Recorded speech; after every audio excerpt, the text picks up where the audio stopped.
Hi guys, welcome back to Priya kitchen. ఈరోజు దొండకాయ కొబ్బరికాయ ఫ్రై ఎలా ప్రిపేర్ చేయాలో చూపించబోతున్నాను. మీరు కూడా చూసి ట్రై చేసేయండి.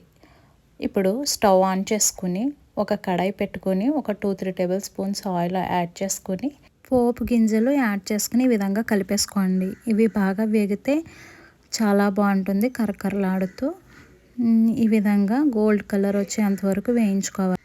కరివేపాకు, ఎండుమిరపకాయలు యాడ్ చేసుకొని ఒక ఉల్లిపాయ, 2 పచ్చిమిరపకాయలను కట్ చేసుకుని ఈ విధంగా యాడ్ చేసుకోండి.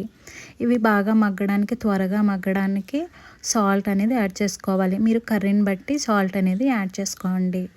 ఈ విధంగా యాడ్ చేసుకున్న తర్వాత ఒకసారి కలిపేసుకుందాము. ఇప్పుడు మూత పెట్టుకుని మగ్గించేసుకుంటే త్వరగా మగ్గుతుంది.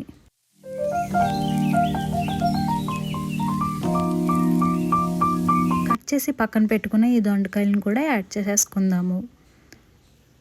ఇవి యాడ్ చేసుకున్న తర్వాత ఇవి బాగా ఒకసారి కలిపేసుకుందాము. ఈ విధంగా కలుపుకొని ఒకసారి మూత పెట్టేసుకుంటే త్వరగా మగ్గుతుంది.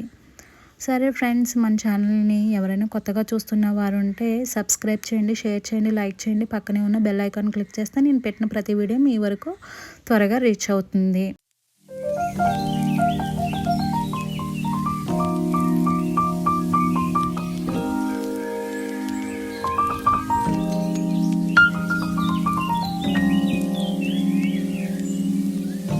ఒక టేబుల్ స్పూన్ పసుపు యాడ్ చేసుకొని ఒకసారి కలిపేసుకోండి.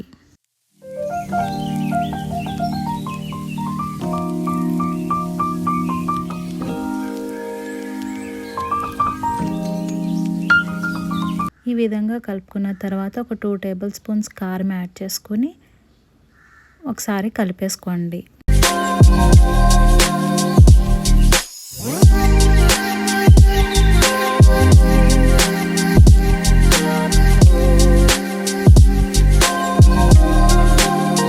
కొబ్బరిని తురుముకొని పక్కన పెట్టుకున్నాను, దాన్ని కూడా యాడ్ చేసేసుకుందాం.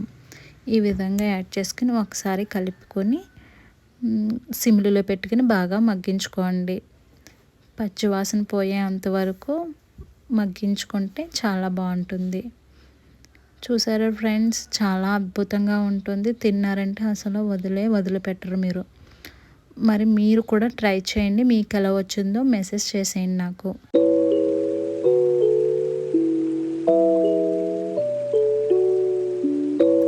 ఇంతే ఫ్రెండ్స్, దొండకాయ కొబ్బరికాయ ఫ్రై ఈ విధంగా ట్రై చేయండి. చాలా అద్భుతంగా ఉంటుంది. కొంచెం కొత్తిమీరని యాడ్ చేసుకొని ఒకసారి కలిపేసుకోండి. టేస్ట్ మరి చెదక్కొట్టేస్తుంది అంతే. మీరు కూడా ట్రై చేసేయండి మరి.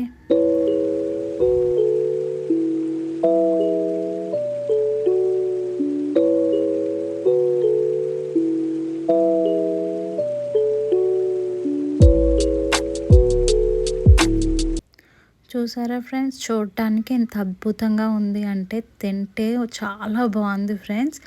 Thank you for watching. Bye bye.